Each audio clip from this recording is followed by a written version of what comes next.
A, B, C's for adults.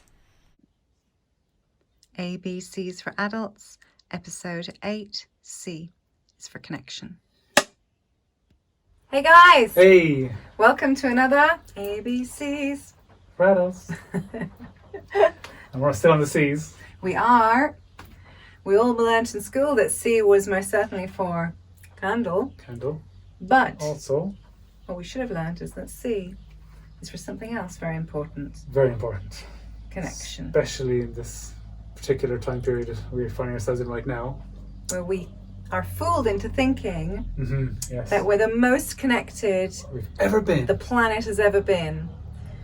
And you know, it is true in one sense that we can speak to relatives on the other side of the planet, or friends, or new people. We can message them. We can talk to somebody we don't know. We can type to somebody we don't know. We can type to hundreds of thousands of people. You can type to the tractor guy who's just driven past in the middle of the video.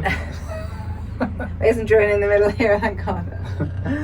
When it's raining, he's going home. But yeah, this technology is absolutely amazing. The fact that we can talk to you guys now. This is amazing. This is beautiful that we can connect this way. But it's been usurped. Like it's we have a situation going. But we're being false. We are under the false impression that because we need connection. Because we feel like we need connection. Yes, exactly. Because we're craving connection, real connection. We kind of just get lost. It's like when you're hungry and you just eat crap. You know, we're kind of getting lost. Quick connection. The real connection that we're all striving for, we're not achieving. And why aren't we achieving it? Because we haven't been taught how to connect. Yeah. We've been taught to be these isolated, individual islands, to keep ourselves very separate from everyone else, and to fear them, to question them and not let them in, because our society is so broken, and it's been broken people raising broken people. We've got wounds and scars from when we were young, when we trusted people, when we didn't know any better, and we were innocent, and we got let down. And so all these painful memories, all these pains that we've received, have caused us to put our fortress up and to stop letting people in, and even letting ourselves in. Yes. So these are the different kind of ways that we can connect. First one's interpersonal. Love you. I love you. It's like finding someone who gets you, someone who's on the same page, on the same line, hopefully, in life, and that you have a common purpose, common goal, and then you have a relationship that you sail together, and you have some bit of crack on the way, and share this mad experience. Crack is in the Irish. For crack, like fun, fun times, not like the illegal. Yes, not the other one. I don't think that's a fun time. No. I think it's a fun time for a very short while. Yeah. It becomes not fun. And then you have tribal. Sorry.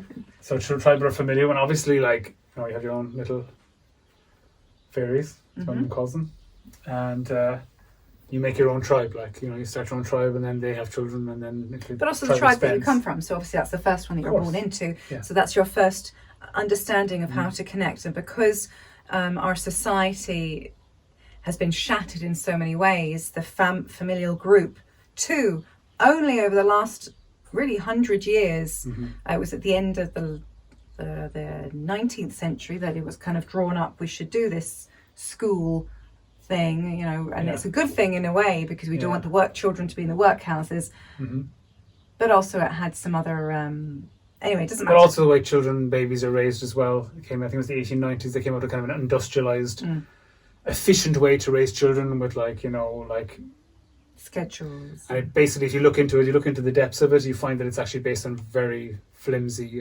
foundations. And so funded by people who have not got humanity as their best interest. Maybe a more money-centric kind of leaning. But now people are starting to wake up to the fact that the tribe and the family is very important. It's super important. If we all spend our days separate from each other, and some people really spend 12 hours. That's what, because some people have to work 2 or 3 jobs just because of the nature to actually have a roof and not to die of starvation, their children not to die, and they're not getting to be together. And I think it's just, when we look down at this time in history, that will be one of the great travesties of this era. There are many. Will be that the way that the system has been created to stop people from properly connecting. Yes. So interpersonal. Instead of replacing it with some kind of electronic connection, which is empty. It doesn't fulfill you, and obviously it doesn't. If you need to have like whatever how many connections, and you keep going, you're not. But I suppose it's like eating popcorn or candy floss or snacks. You're tricking your mind into thinking you're having a meal. That's not a meal. No, it doesn't fulfill you. You're not satisfied with it. No. So it's not satisfied, and for that reason, the seed of its own destruction is built into itself. And people are starting to get more disillusioned with it, and it's starting to fall away. You forget an upset tummy after eating so much, rubbish. You're just like, oh my god, I just want a nice salad or a soup or a dinner or something. Mm-hmm. And so people are feeling that. Yes, and then the last one is environmental. So our relationship with our environment. Not just the planet, but the area that we're in. The area you're in, the community, and also being in touch with it, like and being in touch with your food source, and being in touch with your water source, and being aware of where it comes from, and grounding, like just our bodies are so amazing, they can make its own vitamin D if you just spend half an hour in the sun every day. Grounding in terms of like just taking your shoes off and spending 20 minutes 30 minutes 20 minutes just on the grass, walking on the grass. Like we used to as children, when summer broke out, you just take your shoes and socks off, and you just felt so amazing at the end of the day because you've been grounding all day long. Working in the garden will do the same thing for you. Your hands are in the soil. Working on a farm, same thing. Like just you're in touch with just nature, and going for a walk in nature, but preferably if there's no danger, take your shoes off and walk in your feet, and you feel amazing after it. Yes. But that's another connection, and then the whole lot, basically. If you can begin to make these connections, then the whole lot is basing up, it's building up to ultimate connection, and the ultimate connection with greater reality. Off you go. No, just that, like we spoke about in our previous video, when we connect, when we allow these barriers of ours, these walls, this armor that we've put up, these shields, when we allow them to drop, when we actually trust the environment we're in, we trust the people we're around, we trust our nearest and our dearest, and we feel a feeling of safety and security. Nurture these connections, and the next step is to just open up to a greater reality and a greater self. But then you'll feel that, yes, but you'll feel that. When you let everything out, you won't feel this aloneness. We're feeling this aloneness and this isolation because we're isolating ourselves emotionally and spiritually. And as soon as we let go of all of these walls and barriers, and we come out of our fortress, or put the what's it called, the drawbridge down. Uh-huh. As soon as we put that down, we will feel the rushing of this kind of space. Something else that you can't explain, you can't put into words. What is this feeling? You can say it's the umbilical cord to the universe, to the consciousness, to life, to imagination, to the cloud of oneness of whatever we are, of everythingness. It's something that you just feel home, and you feel then a safety and comfort. And I think that's what people are really lacking and really missing. And in our frenetic 21st century life, there's no time to stop. We have to kind of start thinking, and and it did, I suppose, but we were hoping that more people, after being forced to kind of be closed in a space and to reassess their lives over the last crazy few years, that this might happen more. But it is. People are waking up. But it's like, what are we doing it for? Like, obviously we've spoken about this in a lot of our videos before.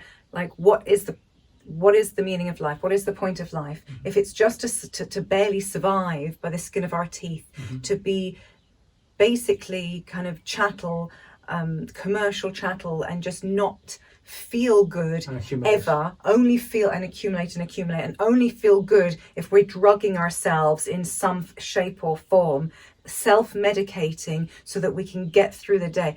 Like, there is something wrong in our society then. We're really lacking something. And Ger and I both really feel that fundamentally it's because our culture is so corrosive to any kind of connection. For millennia, for hundreds of millennia, we lived in tribes of 50 to 100 people. We knew every face that we came across, and those were the only faces that we knew. We grew up with these people, and they grew up with us. Now we pass people on the street that we don't know, we don't acknowledge them, so we've been kind of programmed. We live in proximity to people in apartment blocks and stuff. We've been programmed to kind of not connect, whereas before it would have been this connection of maybe 80 vital. People, and it was vital, of course, and we're always connected in that lovely feeling, like a web, like an actual web. There's no reason why we can't recultivate that. I mean, it doesn't matter if we're in a different environment. If we recultivate that and we go through these steps of connection from interpersonal to tribal to environmental, then to ultimate connection, then we'll just feel more ourselves. We'll be drawn to want to spend more time exactly close to other people. Yes, it'll fit in. When you get to this one here, it'll itself then feed in to more interpersonal connection, more tribal familial connection, more environmental connection, because, well, it's obvious. It feeds into itself, and then it's a cycle that feeds into each other. That's what we're all craving. That's what we all need. We are tribal beings. Always have been. We need each other, and it's not right that we get in. This. The way that we've evolved in so many ways has been fantastic, but it's also been to our own detriment, because we're not feeling good, guys. We're not feeling good. The majority of people in the West are really having to take something every single day to make themselves feel okay. We're not talking about heavy drugs or this is maybe even prescription drugs, which are just as bad, or just a bit of a. But anyway, we don't need to go into that, into the different distractions or medication. But the way that the setup of our society has happened has been basically to not invoke connection. And we need to wake up and realize that. And I think people are, and they're starting to kind of form communities together. But we're so far removed from that I know so many people are thinking, well, that's so odd. That's so weird. Like, I like to have my complete isolation space, and I like to be able to just connect through here and to keep everyone's at arm's reach, because when you keep somebody at arm's reach, you don't have to have that intimacy. They don't need to be in your space, so you don't have any risk of being hurt. But we're here to feel and to care and to be open. Like that. What are we going to say on our deathbed? I wish I'd protected myself more, or I wish I'd just trusted. I wish I accumulated more electronic friends. Yeah. So guys. Yeah, connection. Connect to your nearest and your dearest. Appreciate them. To the people around you. We don't have that much time. Connect to your postman when he comes. Just look in their eyes. Just smile. Just talk. That's what we try and do, as much as we can. Connect with people. Even if it's only for 5 minutes. It creates magic, it's amazing. People really light up when you treat them not just like a transaction, whether it be at the post office or the supermarket or at the market, like we have here in the markets. People just feel, renewed, refreshed. Well, they don't feel like the character connection they're playing. They feel like there's something else. Yeah, there's a connection that we all share. So, guys, we hope that you're able to, and you have been able to, find your connection, and you're staying connected with people and with yourself. And with yourself, first and foremost. Yes, we should have mentioned that in the beginning. That's very important. Yeah. So thank you for connecting with us. Thank you. And we hope that our words have connected to you. Ciao for now. Ciao.